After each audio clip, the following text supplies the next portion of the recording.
इकट्ठे हुए हैं और नशे पर हमें एक दूसरे से सीख के जाना।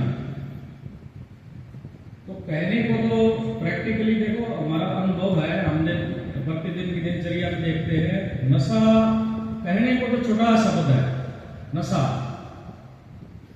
दो शब्द है, तीसरा तो थोड़ा ही लगता है नशा। लेकिन जिस परिवार में ये नशा घुस जाता है, उस परिवार का बिल्कुल सत्यानाश कर देता है, उसको बर्बाद कर देता है। और उसका दुष्प्रभाव उस परिवार को ही नहीं, उसके पड़ोसियों को भी, उसके आसपास रहने वाले लोगों को भी, उस समाज को भी झेलना पड़ता है। और पुलिस द्वारा भी और सरकार द्वारा भी जो कानून बनाए गए हैं उसमें बड़े सख्त है।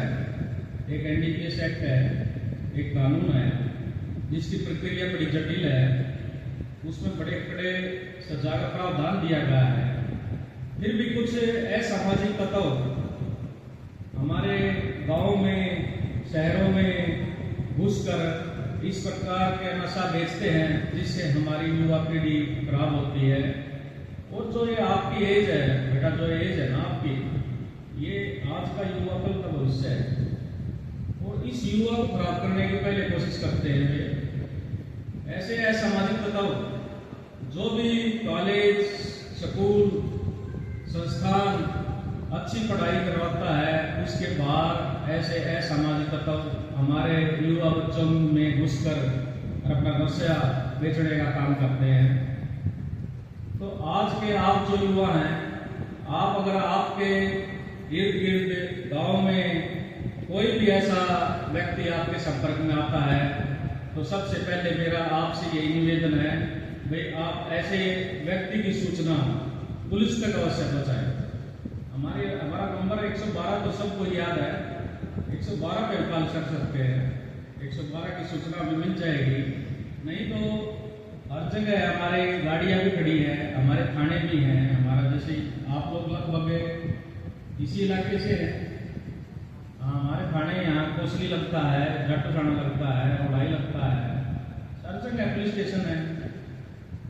सूचना देने का सबसे अच्छा तंत्र यही है, भाई उसका नाम लिखे, फादर नेम लिखे, उसका मोबाइल नंबर लिखे, गांव का नाम लिखे, चुपचाप एसएचओ साहब कैसे 1 मिनट के लिए मिले सर मैं ये सूचना लेके आ रहा हूँ और ये लो, ये व्यक्ति नशा बेचता है। आप पता नहीं कितने बच्चों का और परिवारों का भविष्य आप बचा सकते हैं एक सूचना के तहत। और पुलिस को इसमें जो अपना जो सूचना देने पड़ेगा, नाम बताने का पूरा एक तरीका तैयार किया गया है, एक कानून तैयार किया गया है। उस मुखबर का नाम, उस सूचना देने वाले का नाम सुप्रीम कोर्ट तक भी हम पुलिस वालों से नहीं पूछ सकते। ये कानून में बिल्कुल हमें छूट है, हम अपने सूचना देने वाले का नाम गुप्त रखेंगे। कभी ये सोचते हैं बहुत सारे, भाई हमारा नाम उजागर हो जाएगा। उजागर जब होता है जब आप 5 लोगों को बता के जब पुलिस को बताने जाते हो। तो नशा जो है ये ऐसा तत्व है, देखो हमारा हरियाणा है, आप हरियाणा से लगाओ, हमारे बुजुर्गों के टाइम हमारा हरियाणा दूध दही का खाना है ना, हमारा प्राण पुराना शुरू से ही दूध दही का खाना रहा है। सबसे पहले हमारे बुजुर्गों में ओके की प्रथा आई, हमारे गांव में है, लेकिन फिर कंपनियां आई, उन कंपनियों ने अपना मुनाफा कमाने के लिए बीड़ी सिगरेट ये चालू किया। हमारे भोले भाले लोग उसके आगे उसके खरीदने। फिर उसके बाद ये नशे के जो व्यापारी हैं, जो असामाजिक तत्व है, इन्होंने सल्फा, गंजा, धतूरा इस प्रकार के ये नशे ढूंढ के हमारे युवाओं को खराब करने के लिए, हमारे परिवारों को खराब करने के लिए ऐसे ये टकराने लगे। तो अब एक और जो नया जो है ऐसी दवाइयाँ हैं बेटा, जो बच्चों को, युवा को बेचकर भी वो खराब करते हैं, जो कि नशे के अंतर्गत एनडीपीएस एक्ट के अंतर्गत प्रतिबंधित दवाइयाँ हैं, जिनको सेवन करने से आप उसकी लत बढ़ जाते हैं और आपकी सेहत खराब हो जाती है। आप पढ़ाई के बजाय आप उसके अधीन हो जाते हो, और आपका जो जीवन है, जो माँ माँ बाप आप पे खर्च कर रहे हैं, पैसा खर्च कर रहे हैं, जो आपका भविष्य ये उज्ज्वल देखना चाहते हैं, उनको आपकी सेहत ही ये लगेगी कि भाई इसकी तो सेहत ही खराब होगी। और देखो बुद्धिजीवी ने कहा है ना, हेल्थ इज वेल्थ, स्वास्थ्य बड़ा धन है। तो वो नशा, वो नशे की गोली हमारे स्वास्थ्य पर दुष्प्रभाव डालेगी, हमें अपनी तरफ आकर्षित करेगी और हम उसके आदी हो जाएंगे कि हम अपने भविष्य में कुछ नहीं कर पाएंगे और हमें छोड़ना मुश्किल हो जाता है।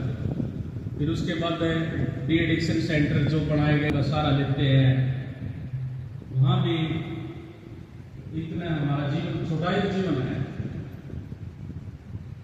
तो मेरा आप जैसे युवाओं से भी बार बार यही निवेदन है, कोई भी ऐसा व्यक्ति जो आपके आसपास आपसे टकराने की कोशिश करे, आपको बीड़ी पिलाने की कोशिश करे, आपको सिगरेट पिलाने की कोशिश करे, ऐसे बात बोल रहे हैं, ये ऐसी अवस्था होती है तो कोई भी जिस तरीके से मोड़ना चाहे उस तरीके से मोड़ सकता है। आप देखा होगा कि जिस गांव में आप लगभग बच्चे गांव से या अपने कोसली के इलाके से ही संबंध रखते हैं, तो जिस घर में नशा घुसा हुआ है उनकी क्या स्थिति है, उनका बहुत बुरा हाल है। अब जिसके माता पिता नशा करते हैं उनको पता है कि भाई उनका पिताजी कोई दिशा नहीं दे सकता। आपके भाई बहन हैं, उनको उन पे भी ध्यान रखिए। आप भी मान ले घर जाते हो और गांव के स्कूल में या कहीं प्लेग्राउंड में आप खेलने जाते हो, वहां भी देखते हो दीवारों पर कैसे बैठे बीड़ी सिगरेट पीते हैं। ऐसे बच्चों से बचे, अपने स्वास्थ्य को बचाए। मेरा यही आज का आपसे निवेदन मैं करने आया हूँ। आप ही हमारा भविष्य हो। अगर आप समझ गए तो हमारी अगली पीढ़ी में काफ़ी ये सुधार रहेगा और वही हमारा हरियाणा दूध दही का खाना, वही हमारा नारा जो है बरकरार रहेगा। जय हिंद, जय भारत।